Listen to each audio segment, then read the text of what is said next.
시청자 여러분 안녕하십니까? 김동수입니다. 지난 14일이죠. 발표된 한국갤럽 조사에서 윤석열 대통령 국정 지지율이 20%대로 떨어졌다는 여론조사가 나왔습니다. 한국갤럽 조사 결과 긍정평가는 27%, 부정평가는 65%로 나타났습니다.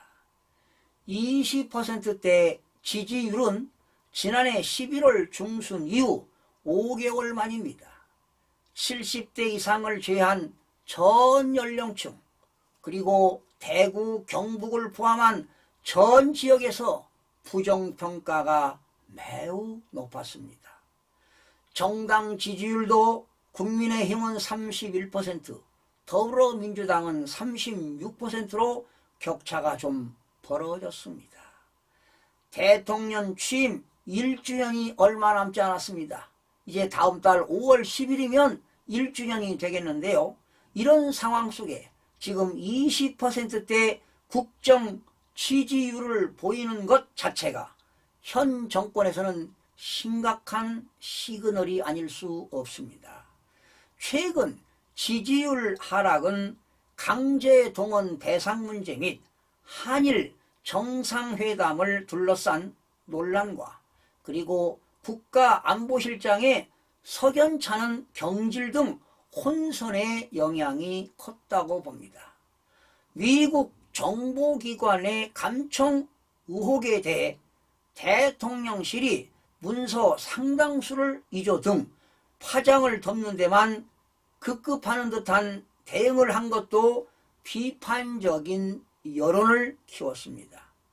윤 정부는 강제동원 해법을 모색하며 한일 관계를 개선하는 과정 속에서도 미숙함과 조급함을 드러냈습니다. 서둘러 조치하지 않으면 두고두고 국정 운영에 부담이 될 것입니다. 지난해 우리나라 국가 채무는 1,000조 원을 돌파했고요. 경제 불황 여파로 세수 부족 우려도 커졌습니다. 고물가, 고금리 시대에 경제 성장률 전망치는 지금 계속 떨어지고 있는 실정입니다. 여기에 정책 혼선까지 불거졌습니다. 즉 69시간 시간 개편안 그리고 저출산 대책 등이 서리근 채로 노출됐습니다. 이런 경제, 민생 난맥도 지지율 추락의 원인으로 작용하고 있습니다. 국민의힘 김기현 대표 체제가 출범한 지 한 달여 지났지만 바람 잘 날이 없습니다. 김재원, 조수진, 태영호 최고의원의 이딴 비방 따위로 휘청거리더니 김 대표는 그제 전광훈 사랑교회 목사 문제와 관련해 자신을 공개 비판한 홍준표 대구시장을 상임 고문에서 해촉시켰습니다. 국민의힘은 어느 순간부터 쓴소리하는 사람을 용납 못하는 불통의 탕으로 변했습니다. 또 중도층에서는 다가가지 못하고 집토끼 잡게만 골말하고 있습니다.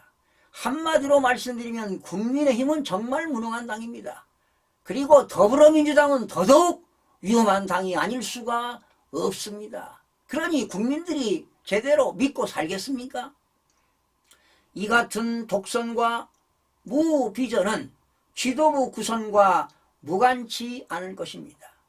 주요 당직 모두를 친윤계가 휩쓸면서 당 내부의 견제, 자정 기능이 작동되지 않는 결과입니다. 정당의 기본은 다양성인데요. 이렇게 다양성 확보가 안 되다 보니 비전을 만들어낼 수가 없는 것입니다.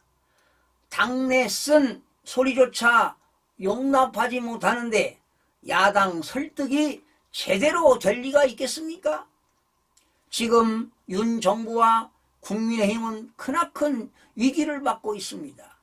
4.5 재보선 결과 이미 텃밭인 울산에서 교육감과 기초의원을 민주당에 내주는 등 경고 등이 켜졌습니다. 시급히 국정운영을 재정비하지 않는다면 민심 위반은 더욱 빨라질 수밖에 없습니다. 국정 비전이 뚜렷하지 않다는 지적 속에 지난해 하반기를 거치면서 연금과 교육과 노동 등 3대 개혁 의지를 밝혔지만 구체적인 후속 조치나 성과로 이어지지 못했습니다.